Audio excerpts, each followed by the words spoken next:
I just want to start off by introducing a couple excerpts that I found. Just some proof that the Aboriginals of America are what we know today as black people. What did this say right here? And as y'all can see, y'all see these copper colored Aboriginals right here. Darker skinned, swarthy little babies, you know. They will all be known as black today. Even if they are light skinned, like some of these ones on the far left, they will still be recognized and known as black. But as we can see in this little short paragraph right here, these people would be known as Black Creeks. Parents, black Indians, built their own schools, hired and paid teachers, and then asked for additional government aid. An 1866 government report on Black Creeks revealed they are anxious that their children shall be educated and are determined to profit from the school formed at their own advance. They was trying to push their own education. These Black Creeks. They was trying to push their own educational message, man. But just proof though that these people are copper colored. Got another one. And this is a part of what I'm bringing to the live stream today. I want to talk a little bit about this guy named Walter Plecker. This guy named Walter Plecker, the dude responsible for the code switching. The dude responsible for the change of terms. The dude responsible for the reclassification of the Aboriginal American. The dude responsible for the Indians now being known as Negroes today. Us Negroes today. What this say right here? Virginia law cited by Plecker on Indian status.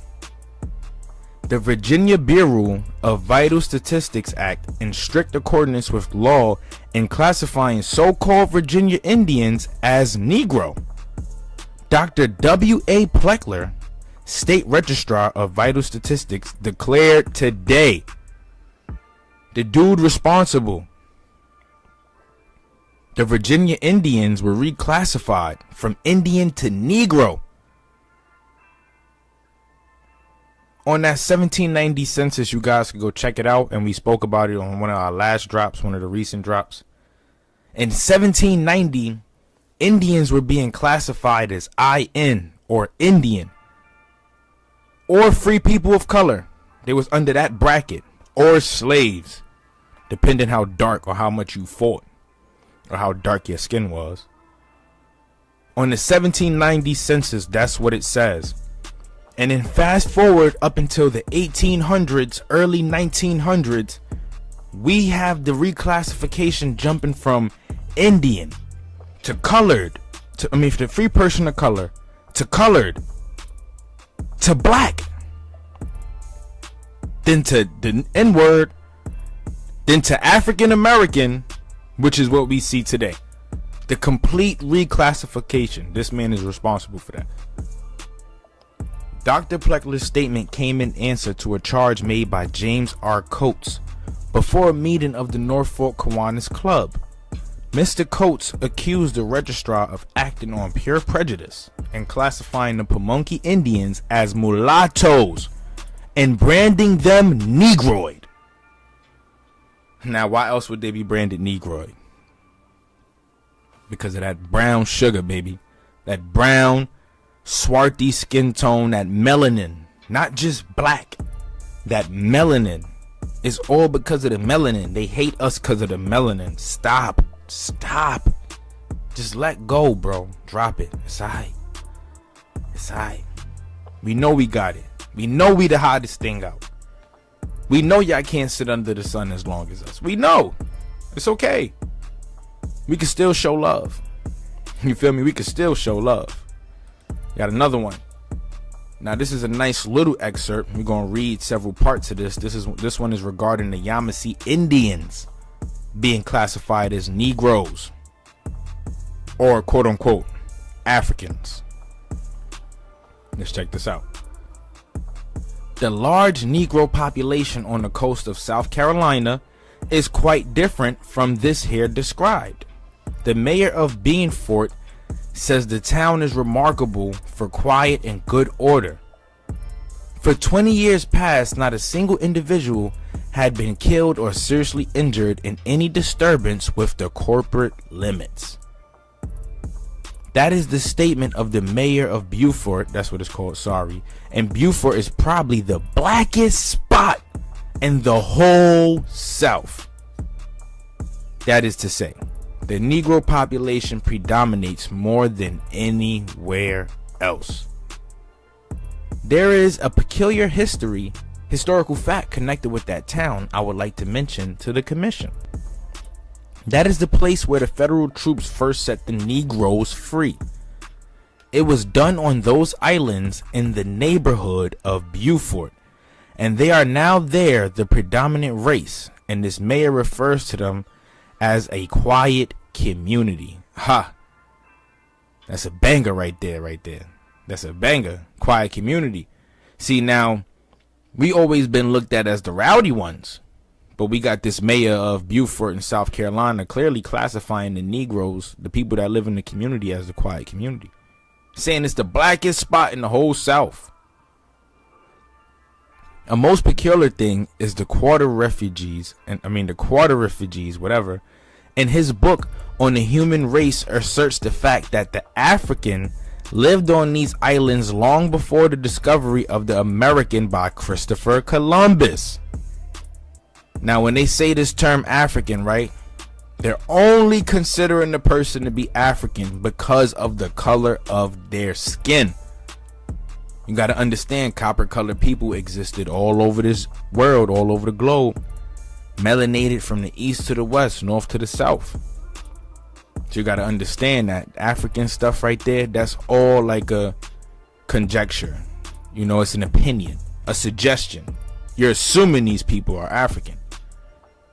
He is the high authority, and he says that the Yamasee Indians were Negroes. We knew this already, though, because who told us? Chief Sekou. Chief Sekou of the Yamasee Nation, if you check out our last live stream, already put us on. He already told us his people were being enslaved because of the color of their skin. Right? The Yamasee Indians were Negroes. What were known afterwards as the fiercest of the Indian tribes of the South. The well-known Yamasee Indians were, quote-unquote, Africans. Quote-unquote, Africans. But y'all see what they just said, man. They gave us straight-up facts right there. Straight-up facts. They're assuming that these Yamasee Indians are Africans because of the color of their skin. But Yamasee been a tribe that been hanging around for the longest. They got ties to the Gullah Geechee. They got ties to the Muskogee Creeks. They got ties to the Cherawa, the Catawba. They got ties to the other nations surrounding around them. And it been like this for hundreds of years now. Do your research. Or get up with our recent videos, man. I got another one for y'all. What this one is right here. So we have the Aboriginal Mexicans. As we can see, these people are also of a swarthy, darker skin complexion. And I've even seen Mexicans of this skin complexion before. You feel what I'm saying? And this guy right here, this is Moctezuma, one of the ancient rulers of the Aztec peoples. We spoke about him a little bit too. But what this say? Moctezuma was a man of middle in size, thin, and like all Indians, of a very dark complexion. Very dark complexion. He wore his long hair and had no more than 6 bristles on his chin, black and about an inch long. He was amiable through severe disposition, affable, well-spoken, and gracious, which made him respected and feared. Moctezuma means a furious and solemn man. Now, this is without taking into consideration that he could have did some bad things to his own people back in the day. There is a possibility. I think I seen something like that lingering around on the internet or whatever the case may be. But it doesn't defeat the purpose that this man is still of a copper colored skin tone. He's of a darker skin complexion. So the proof is in the pudding and is right here in front of us. I just gave you guys 4 quick facts that already spoke and stated about how the Aboriginals of America were Negroes, basically black people. And now we know that there's a guy named Walter Plecker responsible for the reclassification of the American Aboriginal from Indian to Negro. Had we still been Indians, we would probably still be connected to our ancestral roots and spiritual beliefs. That's just my personal opinion. We're gonna go into this Walter Plecker situation a little bit.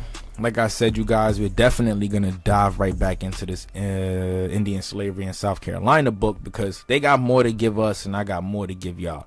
This next one about to go off, so stay in tune. But look, like I said, we're gonna talk about this guy, Walter Plecker. That's his name, Walter Plecker. And basically, right, let me zoom in a little bit so we can read this. He was a man in the 1800s up until the mid 1900s. They said he's a very recognizable name in the history of southeastern Native Americans. The Mississippi, the Muskogee, all of the tribes of the people who come from the South. The ones who don't know who they are today. Us. That being us, right? His name is not remembered for any good deeds though, but rather for his white supremacist views that essentially outlawed the identity of Native Americans during his lifetime. What that said, he's not remembered for any good deeds, but he is only remembered for his white supremacist, eugenicist, genocidal ways of thinking. Definitely eugenicist. He's a eugenicist, whatever. The belief that his group of people, his Caucasoid group of people, are better than the copper-colored individuals. But yeah, what does it say? As the director of Bureau of Vital Statistics in Virginia from 1912 to 1946, Plecker had the ability to change records and authorize how vital records should be recorded throughout the state. He had the ability to change records and authorize how vital records should be recorded throughout the state.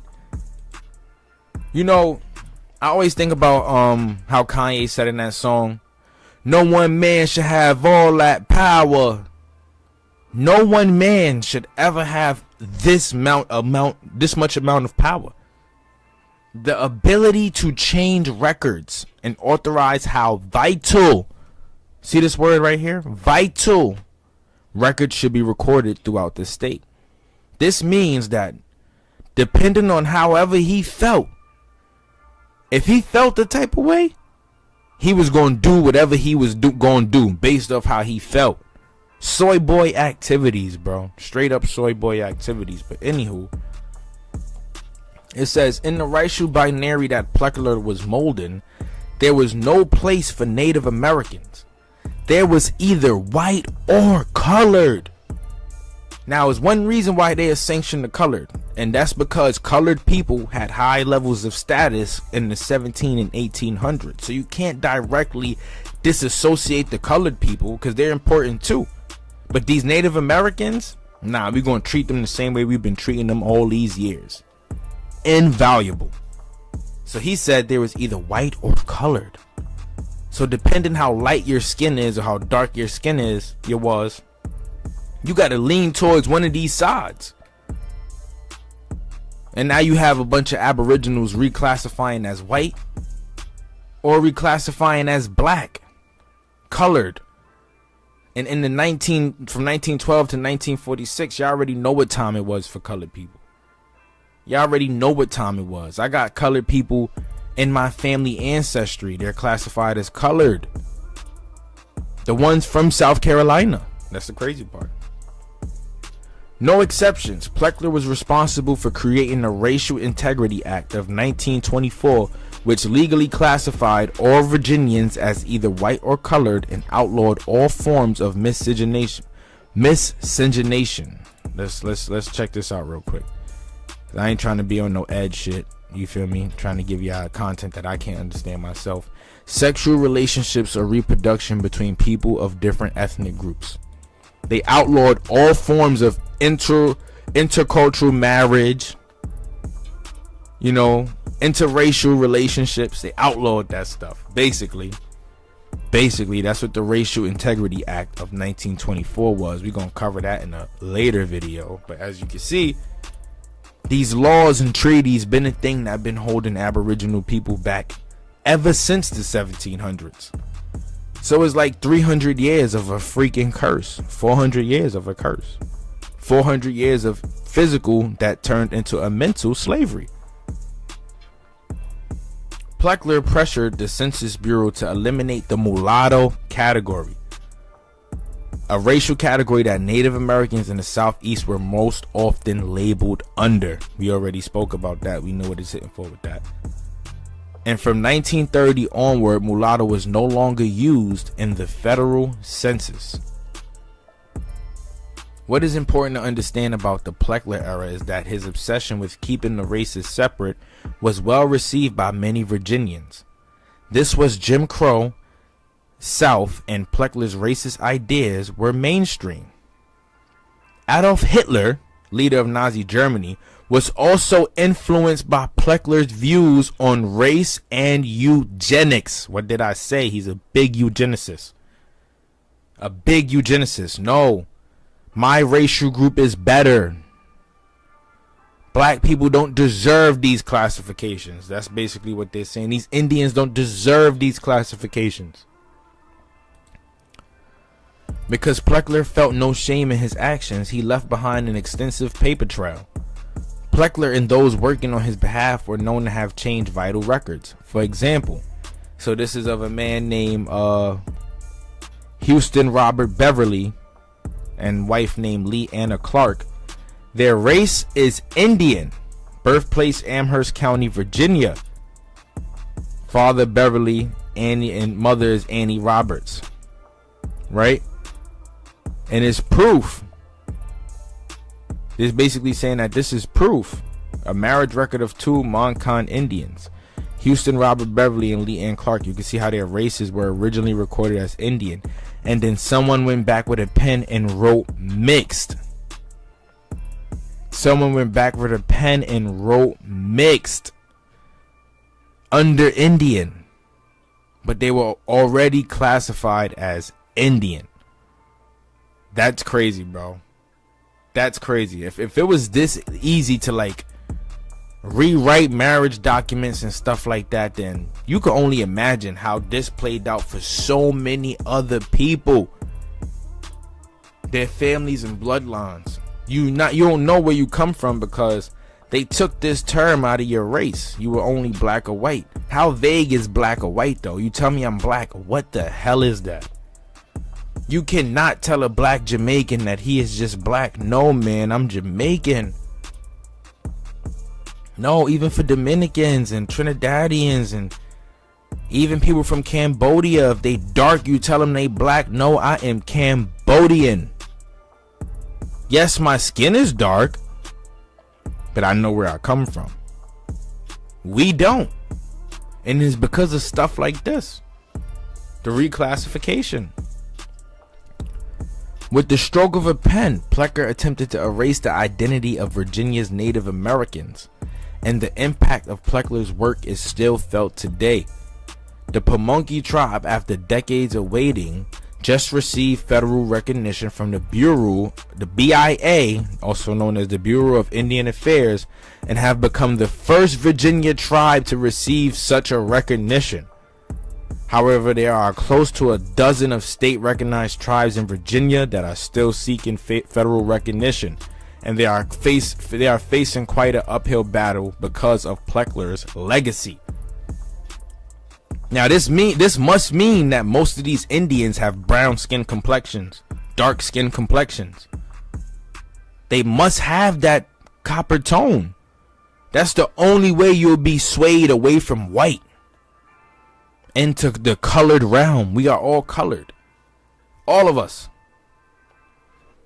Though there is much to write about Walter Plecker, the scope of this blog post is his January 1943 letter that he sent out to head registrars of vital statistics in counties across Virginia. A full transcription of the 1943 Plecker letter can be found here. At the beginning of the letter, Plecker makes his intentions crystal clear.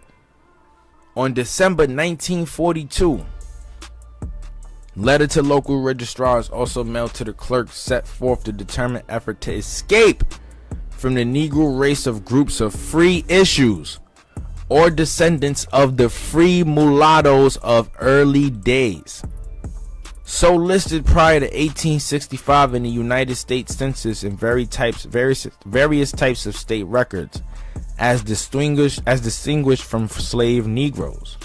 Now that these people are playing up the advantages gained by being permitted to give Indian as the race of the child's parents on birth certificates, we see the greatest mistake made in not stopping earlier the organized propagation of this racial falsehood. So basically what he's basically saying in this letter, they set forth the effort to like get away from the Negro race or descendants of the free mulattoes. They wanted to steer away from that. Like, all right, we gotta tighten this up. We gotta take these people away from the things that make them free, and we gotta reclassify them and keep them under this one banner because it's getting out of hand. They mentioned 1865, what happened around this time, the Emancipation Proclamation. Black people were now free from bondage all over. This include Aboriginals, Swarthy Europeans, and Africans, all three together. So after that, it's like, all right, we got to think of something to slow these motherfuckers down because they getting too comfortable. Basically, we got to organize this and bring it together. We see Plecker refer to the people as free issues, which is a reminiscent of the language that Oscar W. Blacknall used to describe Granville County's Native Americans, which I blogged about here as well. Okay, in this blog post, this person talk about that. Also apparent is Plecker's idea that the Indian racial category was providing social advantages. The Indian racial category was providing social advantages that should not be allowed to Negroes. What the hell did I just say? What did I just say? That's why I said, bro, we dropping bangers, bro. We going crazy because the content that I'm delivering, this is all raw. It's all raw. It's all truth. You know, it's truths and gems. And every time you hear and you see these things, man, you just got to make mental notes. But we're going to continue, right? What we got? Right. So what this says, this is from the Virginia Health Bulletin, Department of Health, the DOH, Department of Health. March 1924, the New Virginia Law. And I'm going to zoom this in a little bit more so that we can really get a good read on this. Oops, sorry, y'all. My mistake. Okay. The New Virginia Law to preserve racial integrity. Walter Plecker, State Registrar of Vital Statistics. This is the bill. Senate Bill 219 to preserve racial integrity passed the House March 8, 1924 and is now a law of the state. This bill aims at correcting a condition which only the more thoughtful people of Virginia know the existence of. It is estimated that there are in the state from 10,000 to 20,000, possibly more, near white people who are known to possess an intermixture of colored blood. They are near white people. They're saying near white. They are more near white, meaning they are more light-skinned people who possess an intermixture of colored blood. This could be dark-skinned European and brown-skinned Indian. They just can't find a way to correctly address us for the melanin we have. These niggas be hating, bro. I swear to God. So they be hating OD. In some cases, to a slight extent, it is true, but still enough to prevent them from being white, because they weren't white. Impossible. In the past, it has been possible for these people to declare themselves as white, or even to have the court so declare them. And this was to get away from slavery and indentured servitude and being stripped away from the families. A lot of Aboriginals did this, not even gonna lie.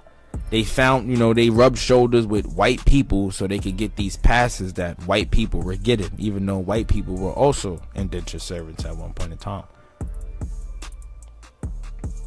In many counties, they exist as distinct colonies, holding themselves aloof from Negroes, but not being admitted by the white people as of their race. These are colored people who are trying to stay away from the term Negroes and black and all of that, because they know what it comes with.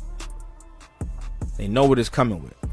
In any large gathering or school of colored people, especially in the cities, many will be observed who are scarcely distinguishable as colored. These persons, however, are not white in reality, nor by the new definition of this law. They're not white in reality. They're really not white. They're not. That's what they're saying right there. That a white person is one with no trace of the blood of another race. Pale people, white, blank. That's what white is talking about, is blank. It has no color, no intermixture, no color. You got to understand, it takes multiple colors to make black. You can't make white with multiple colors. It takes nothing to make white. White is just white, but black takes multiple colors. So what is black? We just a mix of multiple colored people. Brown, light skin, dark skin, tawny, swarthy, ruddy, doesn't matter. Red man, brown man, dark man. Come on now, blue man.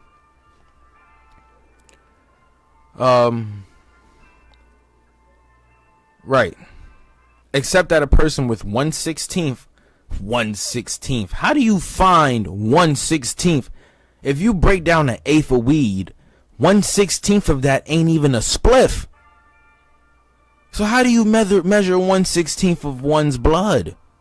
How do you do that so late in his, y'all don't even have the medical equipment to do it now. So how you do it before? That's the questions I be asking.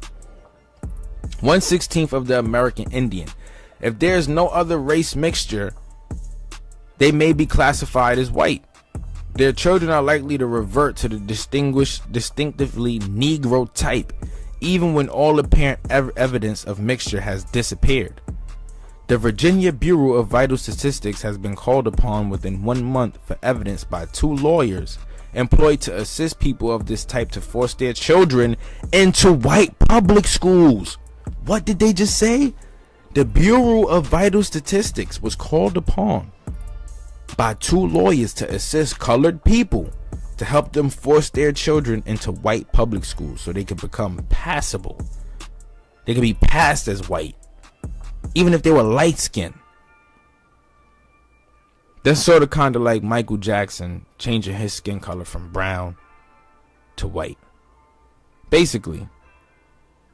Or like Lil' Kim, like what they did, basically. This is crazy, bro.